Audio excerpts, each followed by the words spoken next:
Bro, what the hell did you do? That's literally the first thing I heard after I came to, face smashed. Blood dripping all over my overpriced Navy suit. My head was spinning. My eye was already puffing up, and I was sitting on gravel at the edge of some rustic-ass wedding venue outside Denton, Texas. Let's rewind. I'm Cole, 32 now. But this mess started when I was 27. I grew up in a Bible Belt town where everybody knows everything before it even happens. One of those places where your grandma knows your business before you do because someone's mom saw you at Walgreens buying allergy meds and assumed you were hungover. Anyway, my cousin Travis and I grew up like brothers. Our moms are sisters. Same neighborhood, same schools. Shared bunk beds on family trips until puberty ruined everything. He was Mr. Perfect small-town firefighter, bench press legend, hometown hero. I was the army guy turned paramedic. We were tight. And then there was Brooke. Brooke was Travis's fiancée. But before that, she was like our little sister. Literally lived down the block since she was 10. I taught her how to parallel park in my beater Honda. Helped her through algebra. She cried on my shoulder after her first breakup in junior year. There was never anything romantic. Not even close. So when Travis and Brooke finally got together after like a decade of will they won't they, everyone was relieved. Their engagement was practically a town holiday. Grandma baked 3 pies. I was genuinely happy for them. Wedding day, June. Hot as hell. Classic country chic venue. I show up early to help set up like a good groomsman. Handing out programs. Steering lost relatives toward the right barn door. Helping some sweet old couple find the bathroom. Then boom, literally, I hear shouting. I turn around and wham. Travis hits me like he's tackling a drugged bull. I go down so fast I didn't even register what the hell was happening. He's screaming, "How could you?" Punch, "I trusted you." Punch, "She was my life." Meanwhile, I'm curled on the ground, arms over my head, screaming back, "What the actual fuck are you talking about?" Tom, his best man, and another groomsman finally drag him off. Blood's pouring from my nose. My mouth tastes like pennies. My suit toast. My dignity. Don't know her. I'm in shock. No clue why I just got annihilated. I get taken to urgent care, still reeling. And that's when the real sledgehammer drops. My phone buzzes. Text from my dad. Wedding's off. Clear your stuff from the garage by tonight. Don't come home. No, are you okay? No, we need to talk. Just get out. I call him straight to voicemail. Try my mom. Same thing. My sister ghosted. Finally. My brother picks up, says, "You're disgusting," and hangs up. At that point, I'm half sure I've fallen into a coma and this is some twisted dream sequence. I head home anyway. Can barely see out of one eye. But screw it. I need answers. I pull up to my parents' place, same blue house I grew up in. Paint still peeling like always. Everyone's cars are there. I walk into the kitchen and everything stops. Silence. The kind that makes your ears ring. Mom gasps, "Oh my God, Travis did that to your face." Then immediately follows it up with, "But how could you do this to the family, Cole?" I'm like, do what? That's when it all comes out. According to them, I've been secretly hooking up with Brooke. For months. Behind Travis's back. While helping plan their wedding. I laugh. Not because it's funny, but because it's so batshit insane it short-circuits my brain. Laughing with a busted lip, 0 or 10. Don't recommend. They throw a duffel bag at me. My brother's like, "Get out." I keep asking, "Where's the proof?" Nobody has any. No texts. No photos. Just vibes. We know what we saw. We felt it. It was obvious. You ever feel your whole life get yanked out from under you in real time? That was me. In my parents' kitchen, bleeding into a paper towel while my family acts like I'm some backstabbing freak. I left. Drove aimlessly for hours. Ended up at this dive bar I used to hit after long shifts. The bartender sees my face and starts pouring my usual without saying a word. Then Tom Travis's college buddy walks in, sees me, and tells the bartender I'm not welcome anymore. It's been less than 12 hours, and I'm already radioactive. I went home to my apartment, stared at the ceiling, and just sat there. One eye swollen shut. Ice pack melting. Phone blowing up with messages calling me every name under the sun. No one asked if it was true. No one cared. Just instant exile. And I still didn't know who started the fire. That first week, absolute hell. I didn't leave my apartment. I turned my phone off because every time it lit up, it was someone new trying to drag me. People I hadn't spoken to since high school were messaging me shit like, I always knew something was off about you. Some anonymous number texted, "You're scum," and then sent a puke emoji. Cute. I couldn't go anywhere. The town was too small. Everyone knew. I tried going to the gym Monday morning, thinking maybe sweating would help clear my head. Mistake. Big one. The manager, who also happened to be Travis's old lifting buddy, pulled me aside and said, "We're reviewing your membership due to recent concerns." I asked what concerns. He didn't answer. Just told me to try the location 40 minutes away. Right. Even my dentist canceled my appointment. No joke. The receptionist stammered something about a last-minute schedule conflict, but I saw the look she gave me when I walked in, like I had a scarlet letter tattooed on my face. Everywhere I turned, someone had already picked a side, and spoiler, it wasn't mine. Even Brooke wouldn't answer me. I called, texted, left voicemails. Nothing. Just total radio silence. Finally, after 5 days of pure anxiety and no answers, she called. I barely had time to say hello before she was screaming, "You ruined my life." That's how the call started. She was crying so hard I could barely understand half of what she was saying. Her parents had thrown her out. Her boss, who happened to be Travis's cousin, pulled her off her projects at work. Someone posted a thread about her on Facebook calling her a homewrecker. A bunch of church people she'd grown up with started ghosting her. Meanwhile, she's yelling at me like this was somehow my fault. I lost it. I started yelling back. I didn't do anything. We just screamed at each other for like 5 minutes straight. Then something shifted. The crying slowed. The rage dulled. We both kinda deflated. Turned out she didn't believe it either. At least, not anymore. She told me Travis had shown her proof some screenshots of text messages between us that looked like we were sexting. Except they were fake. Like, obviously fake. Punctuation we'd never use. Timestamps that didn't make sense. References to events that never happened. She asked to see my phone. I offered to screenshot my entire message history with her on the spot. No edits, nothing hidden. Just plain text. I even offered to hand her the damn phone. That's when she realized I was telling the truth. We started comparing stories, piecing things together. All the little things that didn't add up. And then she told me something that made my stomach drop. Travis's new fiancée, Megan. Yeah, Megan. The one who was always just a little too interested in Brooke and Travis's relationship. Megan, who had a habit of getting overly involved. Megan, who worked in IT and knew her way around spoofing apps. They started dating 3 months after Travis and Brooke imploded. Coincidence? Yeah, okay. Turns out, Megan had been feeding Travis fake evidence for weeks. Anonymous emails. Screenshots from burner numbers. Even an audio file that was supposed to be Brooke's voice saying she loved me. Brooke was devastated. I was pissed. We both got played. And still, neither of our families cared. I tried one last time with mine. Showed up at the house, holding printouts, with my phone in hand.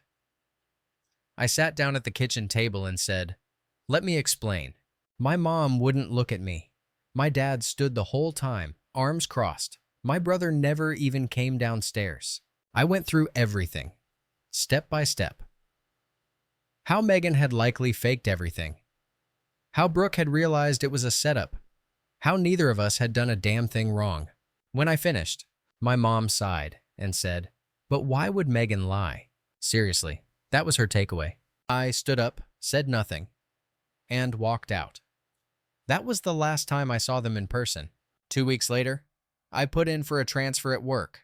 Got approved for a move to Denver. New city. New start. No one whispering when I walked into a room. Brooke left too. Took a job in Boston. We agreed to stay in touch, but at a distance. Too many scars. It took months to start feeling human again. Denver was lonely at first, but at least it was quiet. I joined a trivia night at a bar near my apartment.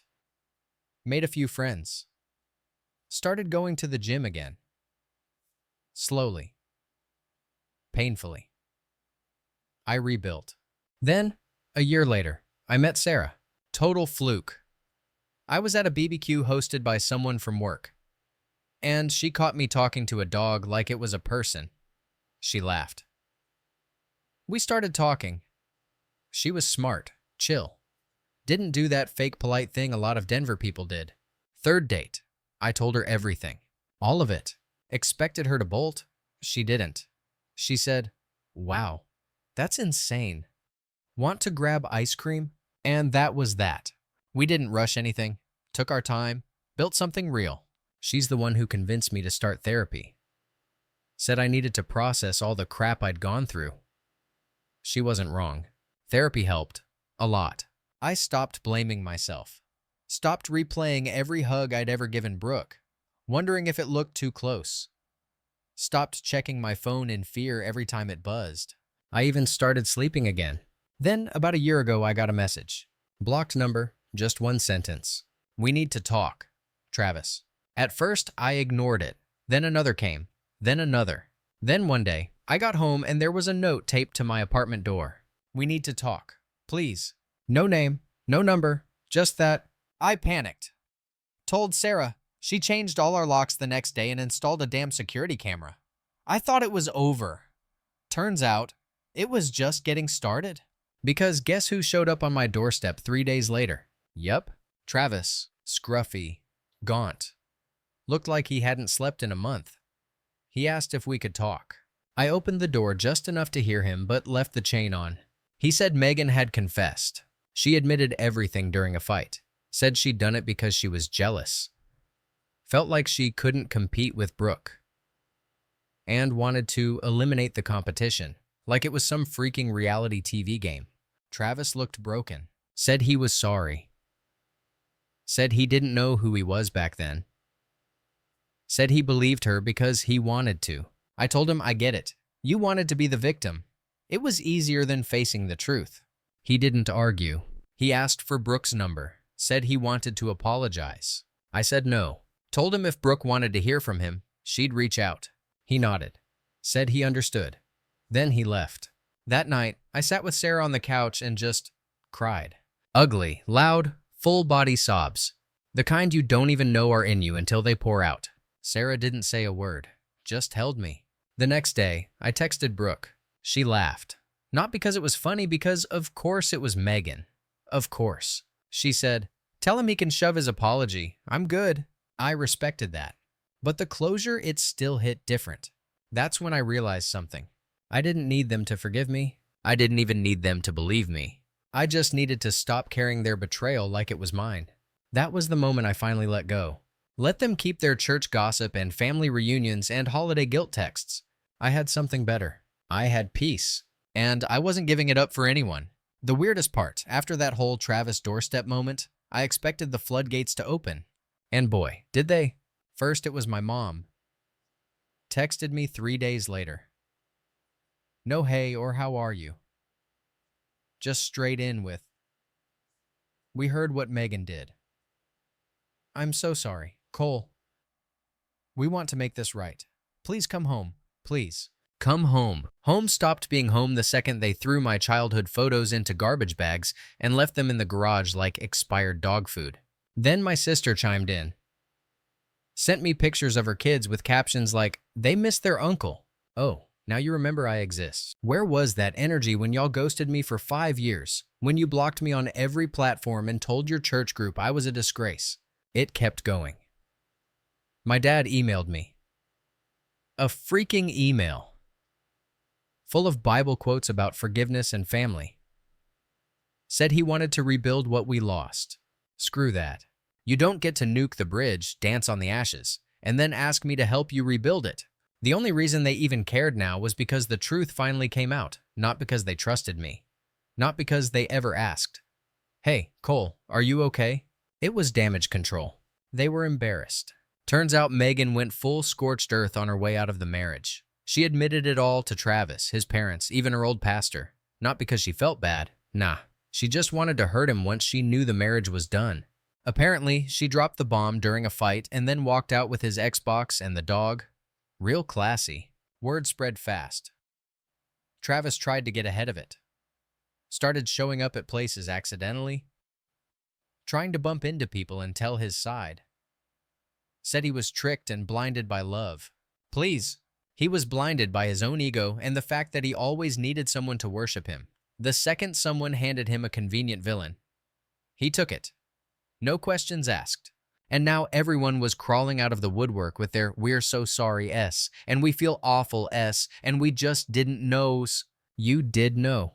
You just didn't care. Because the version where I was the bad guy made for better gossip. Even Brooke's parents tried to reach out. Left her a voicemail saying they'd made mistakes. That they wanted to see her again. Brooke didn't even listen to the whole message. Deleted it after the first 30 seconds.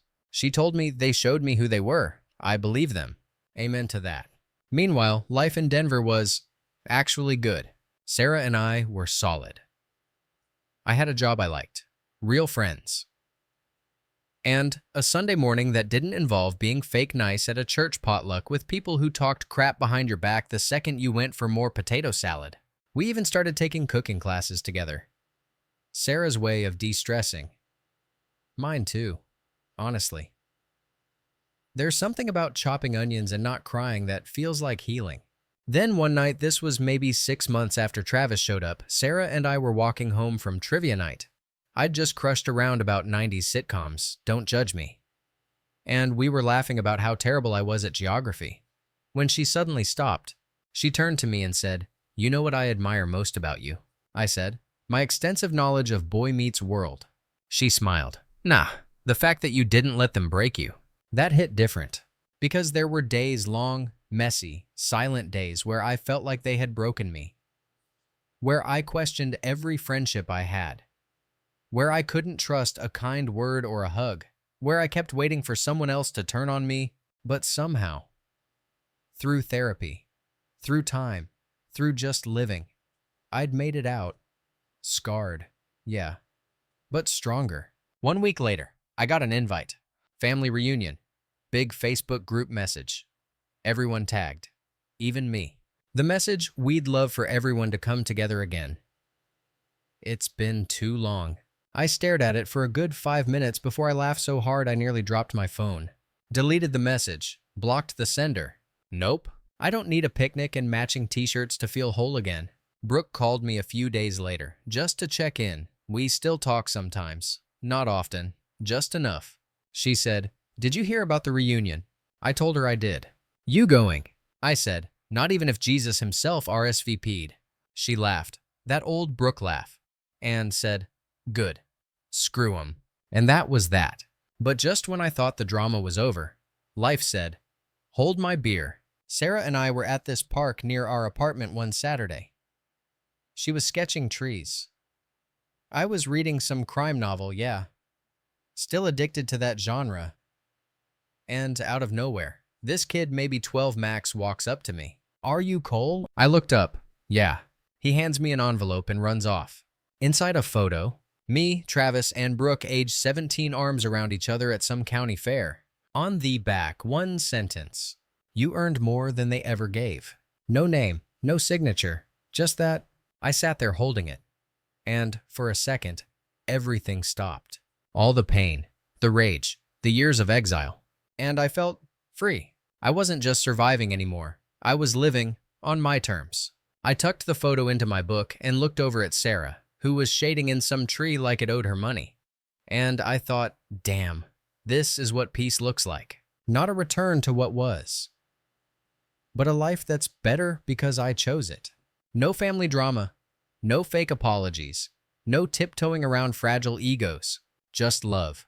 Real, solid, no bullshit love. And for the first time in years, I didn't feel like I had to explain myself to anyone. About 3 months after that weird envelope incident, I got promoted. Nothing huge, I didn't suddenly become CEO of a Fortune 500, but still, new title, better hours, bigger paycheck. And for the first time in years, I didn't feel like I was just trying to recover from something, but I was actually moving forward. Sarah surprised me with a weekend getaway. Rented this little cabin up in Estes Park. We unplugged, played board games, grilled steaks, drank too much wine, and just existed. It was peaceful. Like quiet in your bones kind of peaceful. No buzzing phones, no ghosts from the past, no whisper networks waiting to explode. The last night, we sat on the porch under this ridiculous galaxy of stars. I told her I hadn't felt this calm since I was maybe 15, sitting on my roof back in Denton, hiding from my siblings and trying to find satellites. She leaned into me and whispered, "You deserve every second of this." And damn it, I believed her. Then, 2 weeks later, I made the mistake of checking my old email. Yeah, that inbox. The one I'd mostly abandoned after the chaos. Still had it for utility bills and spam, but I didn't go there often. Should have stayed out. Sitting at the top, a message from Travis. Subject line. For what it's worth. Part of me wanted to delete it without reading. But curiosity's a bitch. It was long, rambling. Classic Travis-style all half-thought sentences and weird metaphors. But the core message, he was divorcing Megan. Again. For real this time. Apparently, she'd spiraled after the truth came out. Became controlling, paranoid, tried to isolate him from his friends. He said he finally saw what she'd done to me and Brooke. How manipulative she was. How easy it had been for her to convince him of something that felt true but wasn't. He wrote, "I don't expect forgiveness.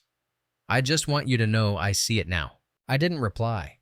Not because I was mad, not even because I didn't care, but because nothing he said would fix what happened.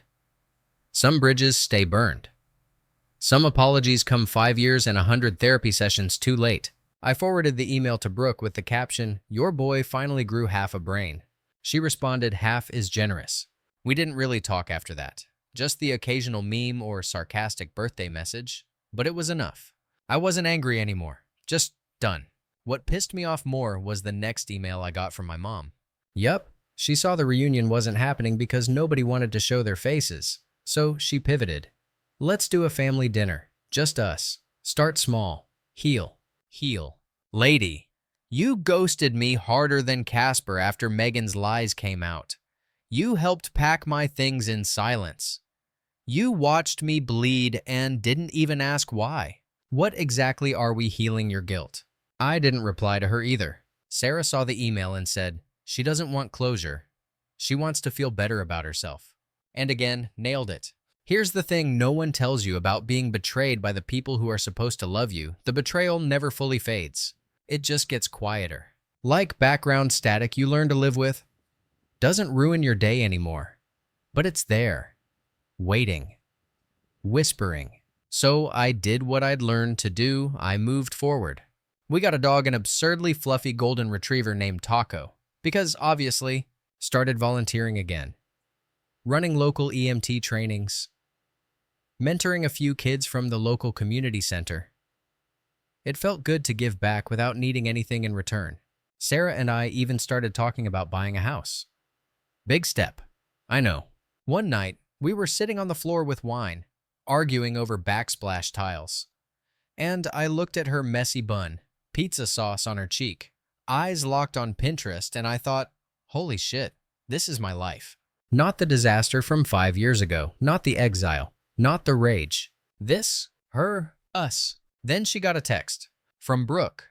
Apparently, someone from their hometown posted a TikTok about small-town scandals and used a throwback pic of Brooke and Travis as the thumbnail. People in the comments were asking if she was the cousin girl. Jesus Christ. 5 years later, and people are still dragging that crap around like a ghost story.